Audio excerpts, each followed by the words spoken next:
And welcome to the Marcus and Mike Show, guys. I am Mike. My man over here to the left is Marcus. Marcus, how you doing today, bud? Doing pretty good. What's going on, Michael? Oh, it was a fantastic vacation. It was 105 degrees. Had a hurricane, and Wow. it's a win-win situation. So, how was your week off? It was pretty good. I mean, just chilling, man. Just enjoying the summer. Right. So, during the week that we were off, Marcus, there was some Oh, big news that has yeah. happened, and we're gonna basically I want to hear your takes on it. The first thing Okay. we got to talk about is the Kawhi Leonard to Los Angeles Clippers. If you guys do not know, Kawhi decided to go to LA, not the Lakers, but the Clippers, and he brought Paul George along with him with a massive trade between the Clippers and the Oklahoma City Thunder. I believe it was a total of 5 picks and Shea Gilgeous Alexander from my Kentucky Wildcats. So, right off the bat, Marcus, what are your thoughts on this trade, or the signing of Kawhi and the trade? Right. Yeah. Look, I was happy he didn't choose the Lakers. I mean, that would have been a disaster for me. I mean, he joins up there with LeBron and Anthony Davis, and it's just kind of just like a slam dunk championship almost. It would be almost like the Kevin Durant thing signing of a few years ago to the Warriors. So I'm happy he didn't go to the Lakers. I wanted him back at Toronto. That would have been better. But stay in the Eastern Conference, make the Eastern Conference stronger. But hey, he chose the Clippers, and I had heard that he didn't like the everybody talking about super team. Even though he did want load management, he didn't want to be he didn't want to go to a place where, oh man, if you don't do well tonight, we lose. Right. Um, but he didn't like that idea of like a super team where, okay, you're gonna win it, but are you gonna get credit for it? Yeah, of course you're supposed to win it. And he didn't really fall in love with that idea. And then when we last talked, it looked like everybody, all the experts had reported it was going to be the Lakers. Well, it turns out from what I heard, he signed with the Clippers, and if it wasn't going to be if the Clippers didn't get another, not necessarily superstar, but borderline superstar, like if they didn't get another All Star there, that he would have went back to Toronto. So the Lakers were third; they were not in play, and their dysfunctional um, organization there um, finished. He's the reason why that team was not in play, and he didn't like the idea of a super team. Um, so I and it wasn't, the weird thing is it wasn't. He didn't want to play with LeBron. If Anthony Davis wasn't there, this is weird. I think the Lakers would have been more in play because then it would have just been him and LeBron. The fact that it'll be him, Anthony Davis, and LeBron, I think he kind of soured on that. So listen, in the end, I'm glad he didn't choose the Lakers. He chose the Clippers, and the Clippers are ready to go.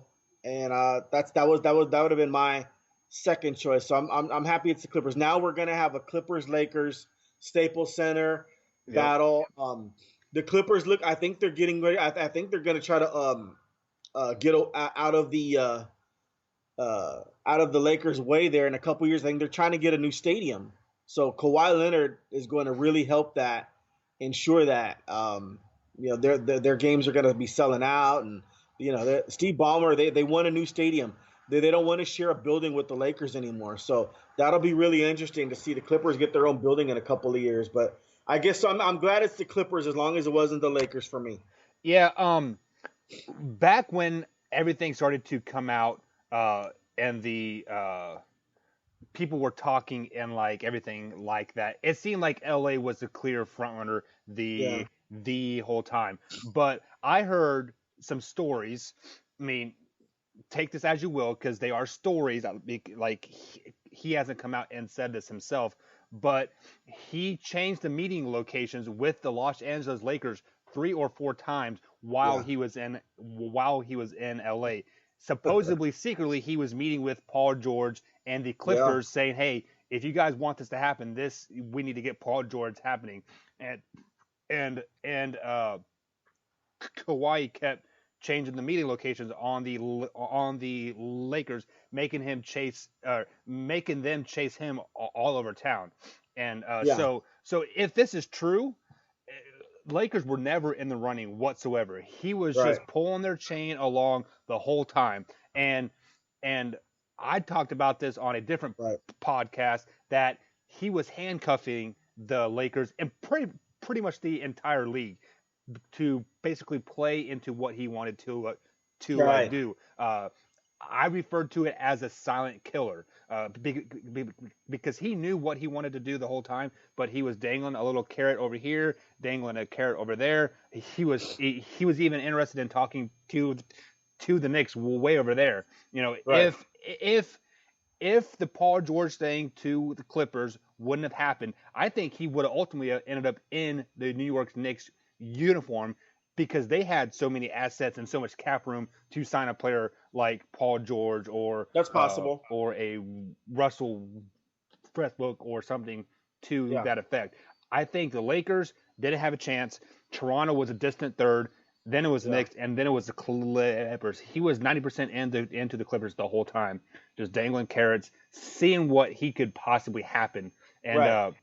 and I think it is a good thing because there are what you have KD and Kyrie when KD's healthy. You have that tandem. You have Westbrook and Harden in Houston. You have AD and LeBron in LA. You have Kawhi and Paul George and like LA too. So I think this move by Kawhi simply blew up the whole super team thing, and it's a back to a pairs like Shaq and Yeah. Kobe back in the day, Right.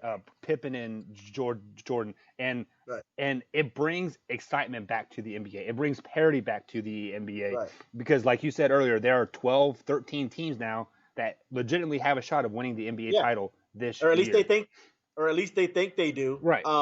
Yeah, and I think that if it wouldn't have been the Lakers, you say if it wouldn't have been the Clippers, you say the Knicks. That's possible. Yeah. I'll still maintain the Raptors, and the Raptors probably would have been like a 2-year deal, same kind of thing with the Clippers. He wants to have. If you're in the league 10 years, then in 2 years he's going to be able to sign for the largest contract in NBA history. Right. So that's what his plans are, and it's just the dysfunctional Lakers.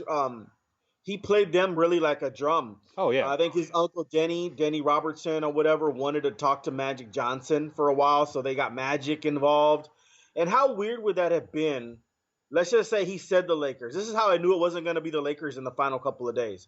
Let's just say he said the Lakers, and people were reporting that, well, it was Magic Johnson that delivered, Kawhi, and not Rob Pelinka. He didn't even really discuss anything with Rob Pelinka. Rob Pelinka was kind of like an afterthought or whatever. Right. And how weird would that have been? There's Kawhi Leonard in a Laker it says I'm going to come to the Lakers, and then he's there with Rob Pelinka, and then Rob Pelinka is like the GM or vice president of basketball operations now. And he can look at Kawhi, they look at each other and be like, "Man, you had nothing to do with me coming here." I mean, that's just so. How does the GM of your team not have anything to do with the star coming there? Or so Rob or Pelinka he didn't even wasn't talk to him either, from my understanding. right. So that's how I knew the Lakers were out. Yeah. It's just too stupid. It's just it's really dysfunctional there. But hey, the Lakers recovered, man. They got Boogie Cousins. They got a few other pieces, and I think they're going to be just fine if they stay healthy. Yeah, the Lakers, I'm not worried about them whatsoever. But this also tells you that Kawhi wanted to go to Clippers the whole time. Is he didn't sign a max deal with them either. He signed a 3-year, $140 million contract with a third-year player option. So, which from my understanding lines up with the Paul George thing too. So him and Paul George are there for 2 years for sure together. So that's the reasoning why I guess he only took a 3-year deal. But this shows you that his quad is healthy. We shouldn't have to worry about his quad anymore. Or it's at the start of the season, and he's ultimately where he wanted to be. So. Yeah, well, he's going to get a lot of load management too. He'll probably miss another 20 games with the Clippers. The Clippers have a good enough squad there where he can do that. Plus, Paul George is going to be there, and man, I'll make a prediction right now. He and Paul George will play together in 50 of the 82 games because they're going to be nights where Paul George gets rest and Kawhi's the man. He and Louis. I'm not for sure he'll be back before the season because he just had shoulder operation and from They my they experience, they it keep takes a while. reporting that, but by November, when there are, the end of October when the season starts, he'll probably be ready. I mean, how, this isn't the NFL. I think he'll be ready. I mean, so we'll see what happens there. But also on that flip side, like I'm not for sure what he had wrong on his shoulder, but I tore my shoulder up pretty bad, and it took me almost a year and a half just to be able to get full range of back on it, and then Andrew Luck, he was out for that for almost two Yeah, years like on his. that's true. We don't know the Yeah, extent of the injury. Like, it's not like he wasn't playing football. right. We'll see. Yeah, you never know. I don't know the extent of the injury, um, but it didn't seem like it was that horrible enough for him to miss a lot. I mean, we're still like months away, but Yeah, that's possible. and he But didn't play man, the whole season all like with this tour, so. right. And so, anyways, we'll get into it. But the Paul George thing was amazing too. Like the next, him getting traded and all that. Yeah, speaking of that, I mean Yeah. the Clippers went through a gotta sneeze 1 second, man. Sorry. Whew. It's that time of year. Sorry about that, guys. But so the Clippers did throw it's a 2021 and 2023 first round picks to Oklahoma City. They're swapping their 2022 and 2024 picks, and they got a couple second round picks as well, Yeah. along with Shea Gilders Alexander, which is a pretty good Yeah. player in my mind. So And they got Gallinari too. right, which is kind of an afterthought, I think. Yeah. I'm not for sure if he was a deal breaker or like or not, but this showed you how much the Clippers wanted Kawhi on their team and to go Yeah. after Paul George by basically giving them 4 or 5 years of their team there, along with their first round pick from last year or two years ago. So, what are your thoughts on that? Like, is it a good trade for PG for all those Well, look. picks plus Shea? Yeah. No. It is a good trade. Man, but it's amazing how Kawhi just runs the league now. How the players just run the league. He tells Paul. First, he tried to get Kyrie, I believe, and then he tried to get Durant, and they both told him, "Hey, now we're going to the Nets." And so he's like, "Okay." So his third choice was Paul George, and they got two of the best two-way players in basketball, maybe the two best. If Right. Paul George is completely healthy. I like Shea Gilgeous-Alexander. That the OKC got, and Danilo Gallinari is going to eat up some minutes, man. He can shoot the basketball pretty well. All those picks, man. Oklahoma City, I feel bad for them. Their fan base, pretty much it's over. They started over, but now they have 15 first-round draft picks in the next 5 years. Right. That's pretty amazing. Now they gotta use those picks wisely, and I have full confidence in Sam Presti, the general manager of the Oklahoma City Thunder, to use those 15 first-round picks very wisely. He's a good evaluator of talent. He knows how to pick players. Look, he picked Steven Adams and Ibaka and Durant and Harden, and he's had some pretty good picks. Westbrook. So yeah, it was a good trade. I'm just amazed at how you can just Kawhi Leonard can call you and say, "Hey man, get out of there," and then he goes, "Yeah, I've been wanting to get out of there," and then Paul George says, "Hey man, you got to make a trade or you're going to have a disgruntled employee," and then they have to like pretty much acquiesce to what he says and get him out of there. Yeah. It's just amazing how I'm not super mad at it or anything like that, but it's just wow. Like, man, I knew the players ran the league, but if you didn't know the players run the NBA before the Paul George trade, you better know now. As soon as a player says, I want out of here and I want to go to this team, or you're going to find an unhappy player, you kind of almost have to move them sometimes because you just don't want any of that permeating your locker room. Me personally, I would have told Paul George to take a hike if I was Sam Presti. I'd have said, "You just got here. Russell Westbrook, your boys, and we're trying to do something here. I know we lost in the first round last year. Your shoulder wasn't right. But I can't have a rebuild. I don't want a rebuilding situation. If you're Sam Presti, I signed Paul George for a reason. I kept Russell Westbrook for a reason. I'm going to build around you guys. I just wouldn't have done it.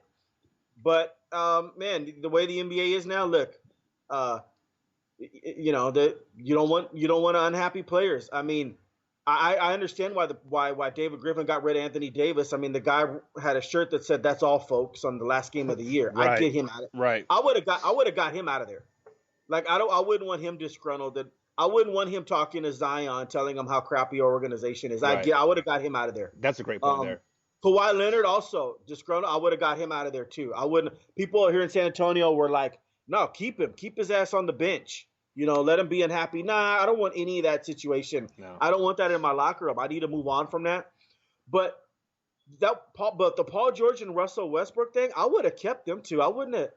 I'd still go on and compete. I'd want to put the pieces around them to try to win a title.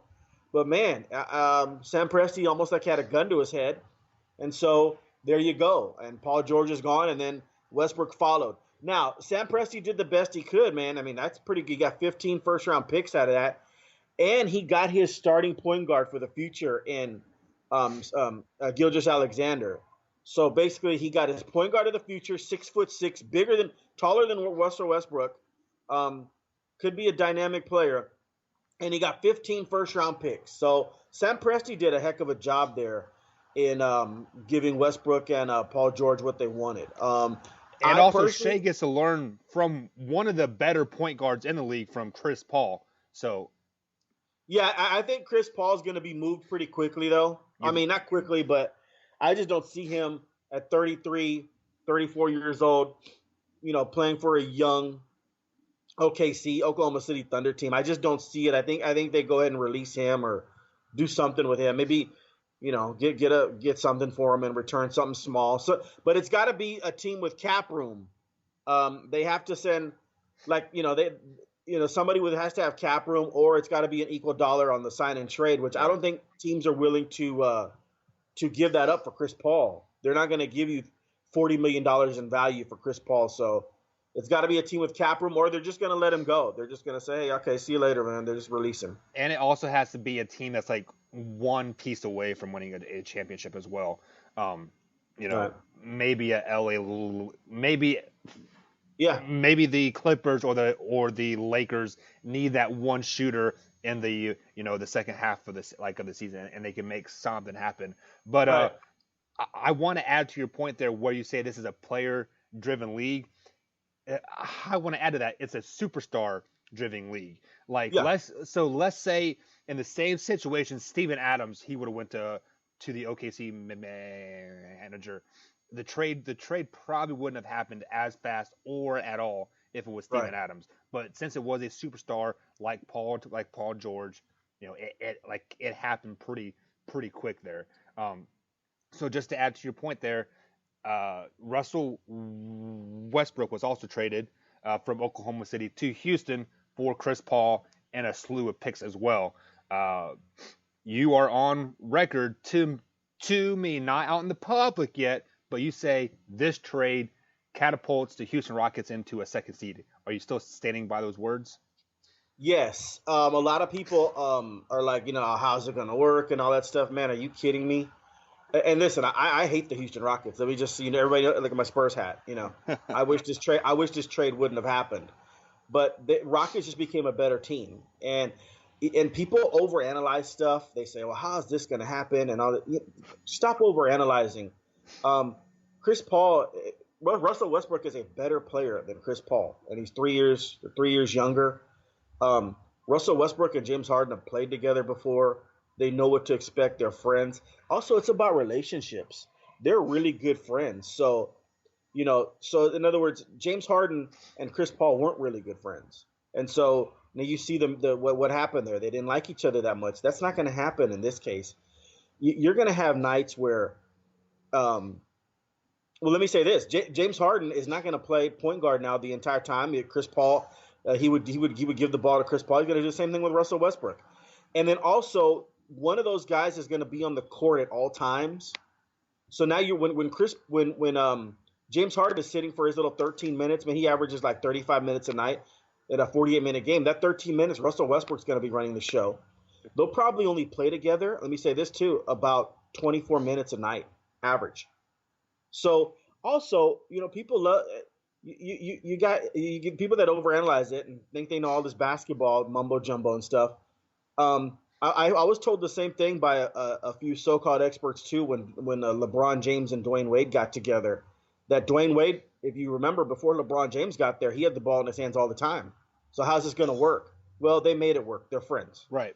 And now Dwayne Wade, actually Dwayne Wade was probably near the age of Russell Westbrook. I mean, 30 years old. I mean, it wasn't the young Dwayne Wade, but man, they made it work. Yeah, but also on that same coin there,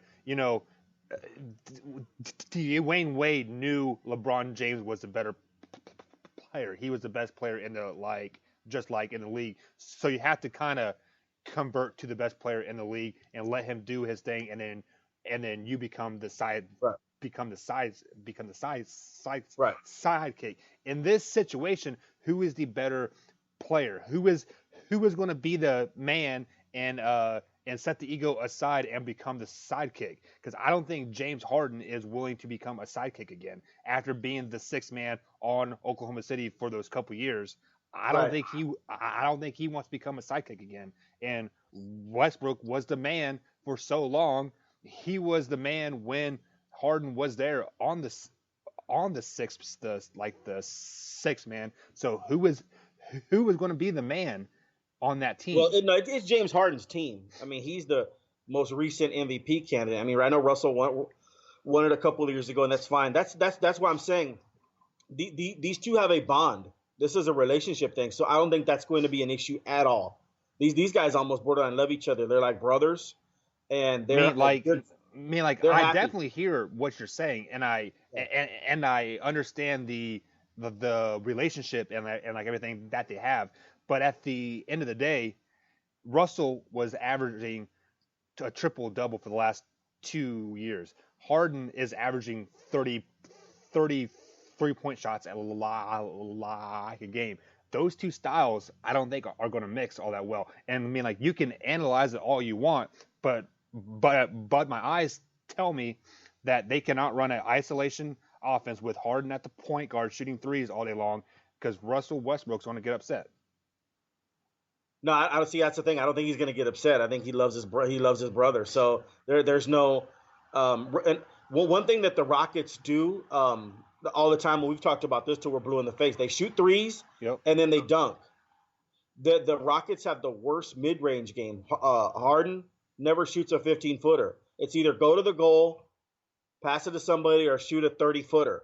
And so the Rockets are notorious that now they have the ultimate mid-range guy. Right. A guy, and Russell Westbrook is going to make them more explosive, more faster. He's a better version of Chris Paul. It's going to work because they're friends. Okay. And Russell Westbrook, they're going to have to do it for the betterment of the team. They're not going to have the same usage rates that they did for their respective teams. That's obviously a given. But do they want to win or do they not want to win? I don't think these two guys are stupid. I think that they'll figure it out. They'll come together and they'll win. And I can't remember. Tell me a time in NBA history. These are two top 10 players, right? Where two top 10 players were on the team and it didn't work. I mean, I don't. Right. So if this doesn't work, I'll be shocked. And which I mean, I don't think I'll be shocked. I think this thing's going to be pretty awesome. And I think that they catapult themselves to the third seed easily. Okay. And if not, depending upon the Lakers and Clippers' health, if Kawhi and Paul George aren't playing, the shoulder injury with George and Kawhi Leonard, load management stuff, and if LeBron is, he's going to be 35 years old. If he and Anthony Davis aren't healthy, the Rockets could be the number one seed again. So is the only way the Rockets become a 2 or a 1 seed is if either of the LA teams get hurt in your eyes? Right. Yeah, because the two LA teams to me are superior than everybody else, especially if LeBron, like I said, if LeBron's healthy and he gives everything he has and he plays like he's 30 years old again and not 35. I mean, no, the Lakers and Clippers will be the two best teams, and Houston will be that third seed. So this is way too early predictions. We're like 9 months still to go be for the NBA playoffs even start to form. Sure. In a 7-game series, who do you have between LA Clippers and the Houston Rockets? Oh, I'll take the Clippers. Better defensive team. What was amazing too, and I guess I didn't say it earlier. about the trade the trade for Paul George. They gave up Gilgeous Alexander, which is that's that they had to give up a nice piece there. Yeah. 6'6" 6'6" point guard. That's a pretty. But they didn't have to give up Lou Williams, Landry Shamet. Or Beverly. I mean, those two guys shoot the ball as well as anybody in the league, and so they didn't have to give up those two guys, the Clippers, to get Paul George, and they didn't have to give up Montrezl Harrell as well. I mean, Montrezl Harrell is it's like the kind of a new version of Dennis Rodman. Yeah. 6'8" and grabs every rebound, block shots. I mean, really good defensive player. Nasty player. Yeah, he just right. gets in there. They didn't have to give up. Work. Right. They didn't have to give up any of those three players. So, kudos to them on that for not having to give up any of those players. I mean, I still think the Clippers would win the series. They would beat the Rockets. They're just bigger. Yeah. You put Paul George on and Kawhi Leonard on Harden and Westbrook, and Harden and Westbrook are like in that 6'3.5", 6'5" range, and George and Kawhi are in that 6'8" range. So if let's just say they were even talent wise, I'm gonna go with the taller player. That's the same thing on draft night. If me and you were running a NBA draft board, you told me, hey Marcus, this guy's 6'4" and this guy's 6'8", and they're both awesome and they do the exact same things. I'm gonna say let's go with the 6'8" guy. Right. No, but it's just not to say that the 6'4" guy's bad. It's just height advantage, yeah. Right, it's a height advantage. So I'm gonna go with the two taller players in that regard. But man, they're gonna, that's gonna be fun to watch, man. If you're a Houston Rocket fan, I mean, and from what I'm hearing, and I'll reiterate, D'Antoni said he's gonna have one of those guys on the court at all times. They're not gonna both be sitting there talking to each other unless they blow a team out. Right. Which is they're going to blow up a couple of teams out. One of those guys is going to have the ball in his hands at all times. Matter of fact, the old Chicago Bulls, there was a few seasons where Michael Jordan and Scottie Pippen were not on the bench together in when the game was still in question. You always had to have either Scottie Pippen out there or Michael Jordan out there. Right. So the only time they were on the bench together and when they were blowing teams out, and so it was just Russell Westbrook thing, that's going to be exciting to watch. When James Harden's in trouble, you throw it to Russell Westbrook and then he slashes to the basket. And let me tell you something else. Russell Westbrook is a pretty good rebounder to be 6'4". Yeah. He is. He has a Dennis Rodman type mentality. Go ahead, you tell me how many times this year, and we'll count them, when Harden shoots a three and Russell Westbrook, instead of getting back, is going to crash the boards and dunk it in and lay it in. I'm going to make a bold prediction and say 8 or 9 times a game.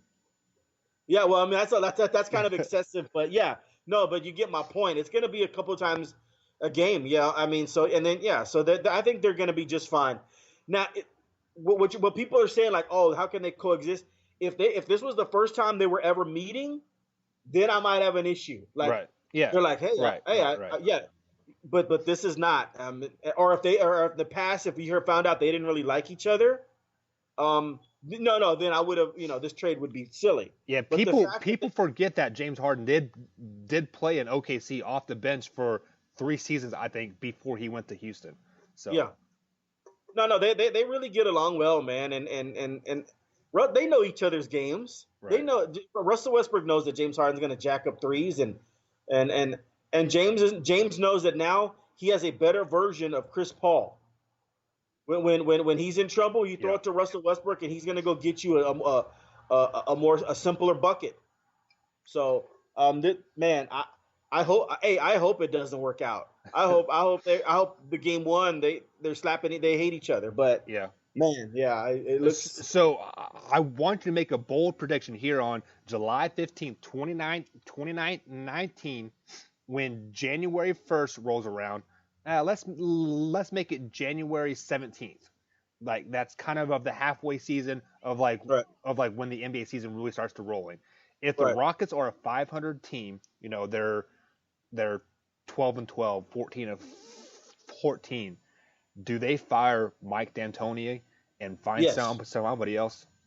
Oh, absolutely. That means that they're not going to blame that stuff on that's a great question, by the way. They're not going to blame that on the players. Yeah. Even if you say you and I can see and everybody can see that, hey, this thing isn't working. You got all the people said it wasn't going to work, all right, but they're not going to blame the players, man. D'Antoni, they didn't even renew his contract, and so he's kind of he will be gone, and then you'll be looking at somebody else coming in and filling maybe Mark Jackson from the sidelines, Yeah. or somebody. Out If of the somebody three would be, teams that we talked about, the Lakers, Clippers, and now Houston, which coach is in the hottest seat having to perform this year? Is it Mike D'Antoni for Houston? yeah, Doc Rivers is comfortable in his position, Yeah. and Coach Vogel, the old Indiana coach. You know what? He people are saying, oh, he'll be out of there and all that stuff. I don't think so. Not right off the bat. This is a new marriage. I mean, they're still on their honeymoon. Right. Like, he's not going to be gone the first year. I seriously doubt that. I know Jason Kidd's there now, but Vogel's be fine the first year. Doc Rivers is fine. So yeah, it's Mike D'Antoni all the way. So if you guys want to be honest about it, his seat's been hot for the last few right. years. So yeah, if they're 20-20 after 40 games, it may not even get to that. He'll be fired. Yeah. So you say it may not even get to that point. Like, at what point do you want to pull the trigger on letting him go? Is it? Oh my God, man! 10 losses. I'll never forget. The Lakers fired Coach Mike Brown the first week or something. Yeah. I don't think D'Antoni will be that bad, but it'll be pretty. How about not 20-20? How about 10-10? Yeah. I think 10-10 he's gone. I think, man, in this NBA, in this Western Conference, okay, you go on a 5 or 6 game losing streak, and you're going to find yourself in 9th or 10th seed very quickly. You can go from the Spurs last year went on a rodeo road trip, and they went 1-7, right. And they found themselves quickly in the 7th or 8th seed, and they didn't recover. Right. So you go on a bad stretch here in the Western Conference, you could be done unless you have like a 15-game win streak in you, and I don't think anybody has that in them. So no. After 15 games, Houston, Lakers, and Clippers better be around 15-5. Right. And on the flip side of that coin, you don't want to be too good either, because you don't want to meet Golden State as the 8 seed if you're a 1 or a 2 seed, because they can very well knock you off, because Klay Thompson should be back about the time. He'll be back by then. Hitting his stride. So. And I was hoping to go a day without mentioning the Warriors. I hate the Warriors, Michael. What'd you do to me? Hey, man, I hope they finish 16th. Hey, how about the 16th seed? Speaking of the Warriors, I heard a rumor that they are looking to shop D'Angelo to the Cleveland Cavaliers for Kevin Love. So this was just a piece to bring in for some trade bait to add some size to their team. So hey, that's possible. That's actually. But here's the thing. I don't think if you're Cleveland, I don't want that, because I'm trying to develop my young guys. Remember this? Cleveland just drafted Colin Sexton last year. Yep. Then with their three first-round picks, they chose Kevin Porter, multi-talented guard, in the first round, the 30th overall selection out of USC. And they also drafted Darius Garland, multi-dimensional point guard, and can be a 2 guard, but like in CJ McCollum, Damian Lillard. Yeah, it would make sense on their end. Yeah, it wouldn't make sense. It wouldn't make sense at all, because they're you add D'Angelo Russell to that mix. I mean, they would just be way 2 guard heavy, and considering what they just drafted, I wouldn't.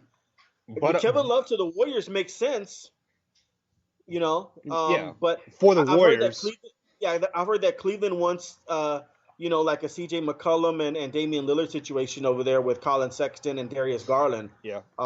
Which could be possible. But then they drafted Kevin Porter, unless they throw Kevin Porter in the mix, and then they also got Dylan Windler, also from Belmont. So Cleveland had a really good draft. But Kevin Love does make sense for the Warriors. That would be that would be pretty good. But I just don't see the fit there with Russell, because they're too many 2 guard heavy there in Cleveland. Yeah, the only thing I could think of like what Cleveland is thinking here is we know what he brings to the table, and we don't know what these players that we drafted bring to the table. So do you lay your cards on a for sure thing, or a what if type situation when it comes down to, I think, like on their side of things? No, if I'm Cleveland, I don't do this deal. I don't care if D'Angelo Russell averaged 21 points a game. I'm trying to develop the guys that I drafted, and he would hinder that. And I don't want to make the Warriors good again. Yeah, well, yeah. I mean, oh God, yeah. Yeah, I hope the Warriors miss the playoffs. But if they get Clay back and D'Angelo Russell and Curry are rolling, I mean they'll probably be in the playoffs. Right. Unfortunately, yeah. So let's go ahead and switch gears 100%, Marcus. Football season is, I feel it in the air. It is hot, it's nasty, it's humid. There are kids out here right now on the field practicing, getting ready for some camp. That's where I'll be here in about 10, 15 minutes. Pretty excited. So we have to talk Dallas Cowboys. Dak Prescott, top 5 quarterback in the league. You say? I don't think he's top 5. I think he's top 10. Okay, so Somewhere in that 6 to 10 range, I'd put him. okay, so let's say he's a sixth ranked quarterback in the Okay. league. He is going to warrant a pretty good contract coming Yeah. up here, and his contract is coming due. Uh, the Cowboys don't want to pay him that money, or do they? If you are the Dallas Cowboys GM right now, do you give Dak his money or do you let him walk? You know, I got to give him his money. The Dallas organization, it's hard to find quarterbacks. And I've been a long time Cowboy fan here. When Troy Aikman got hurt in 2000, um, we didn't find a franchise quarterback for about 6 or 7 seasons. We went through Clint Sterner, Ryan Leaf, Anthony Wright, Quincy Carter. I could keep going. It's terrible. And so we suffered. The Cowboy organization really suffered, and the fan base suffered until we found Tony Romo. And man, you just don't want to. You got to. Whenever somebody says, "Hey, get rid of somebody," or "Don't sign him," or you got to give me who we're going to get instead, and we're not going to give the keys to the kingdom of Jerry World to Cooper Rush or Mike White. Those guys are not going to get, unless they know something we don't. We'll see how those two battle in training camp for the backup quarterback and see who gets the third string, or if they even keep 3 quarterbacks and release one of those guys and go with 2 quarterbacks. I wouldn't do that, but no, you got to pay Dak. Look, and I know Dak's deficiencies. He's not accurate downfield as you would like, but the man has a 96 quarterback rating for his career. He's 32-16 as a starter. Only Tom Brady has won more games. Dak Prescott has 14 come from behind wins in the last 3 years. That's the most of any quarterback. He also has the best touchdown to interception ratio in NFL history. Second to Aaron Rodgers. Once he gets enough attempts in the year for that to become a stat for him. In other words, he's not in the record books yet with his quarterback rating all time, and the touchdown to interception ratio because he doesn't have enough attempts. Once he gets that, I think it'll be this year. He'll be second to Aaron Rodgers in that touchdown interception ratio, and Russell Wilson is like third. So even this is a guy that has taken care of the football, even though his downfield accuracy has not been as good as the top 10 quarterbacks in the league. Listen, I know Jason Witten, he's a Cowboy and he might, be exaggerating a little bit, although I take Jason at his word. He says that Dak Prescott, because he wasn't with Dak in the second year. He said that Dak Prescott is a completely different player now, just practicing with him, that this is not the first year of Dak Prescott. The guy is really gotten it together. And he was pretty good his first year, but this guy knows exactly what's happening. He's more accurate downfield. Jason Witten is singing his praises. So I'm going to take Witten on his word that Dak, because he would know better than anybody the development of Dak Prescott and how he threw the ball from whether his first year to now in his third year, going into his fourth year, that Jason Witten learned about what Dak's doing. So listen, you gotta sign Dak Prescott. Man, I hate hearing that $35 million stuff is man, it's way hot. Man, that's pretty amazing stuff. I mean, I don't know why they haven't gotten the deal done yet. This seems like this should have already happened. I wonder what the holdup is, the guaranteed money. At first, a few months ago, it was like $25 million a year. Now it's gone to $35 million a year. So maybe they're trying to meet in the middle there, and it'd be $30 million a year. But I think Dak would give us give the Cowboys a hometown discount. I really do. This is a man, pretty humble guy, 4th round pick. 135th player taken in the draft overall. Made like 600,000. He's gonna make 2 million this year, I think. I think that's the most he can get on his rookie deal. But he's made like 600,000. You know, there have been backup third string quarterbacks might have been paid more than Dak Prescott last year. Let's be real. So I think that he. I don't think he. I think if you came to Dak and said, "Hey, man, we're trying to sign Amari Cooper, Zeke. Can you take less than 35 million? I mean, can it be more in that 28, 29, 30 million dollar range?" I think he would do that. Maybe his agent would balk at that, but I think Dak would do that. I think maybe that's behind the scenes of what they're talking about there, because I think this deal should have gotten done a long time ago. I think Dak knows that the deal is going to get done, that it's imminent, and he was wearing a cowboy hat last month and saying, "Hey, I'm gonna be a cowboy for life" and all that stuff. So I think he's gonna be a cowboy for a long time. So yeah, no, I don't let him walk. Let me come back full circle here, because who would be the quarterback then? Exactly.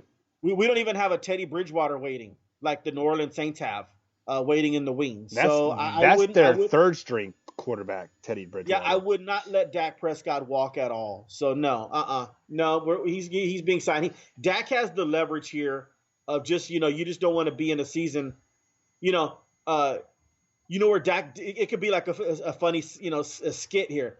Dak, do you have leverage? Yeah, of course I have leverage. Sign me for 35 million. No. Okay, good luck with Cooper Rush. Guys, I'll talk to you later. Right. That's all you just say Cooper Rush and you got the leverage. Yeah, I mean, I have to agree with everything that you said there. The Cowboys go from a Super Bowl contending team with Dak Prescott at quarterback to a second or third overall pick with Cooper Rush at the helm. I mean, like that is a little bit extreme, but that is how dramatic, like how much Dak Prescott is valuable to the Dallas Cowboys right now, because they don't have a backup. They don't have a third string. They don't even have a practice squad quarterback that could come in and do okay.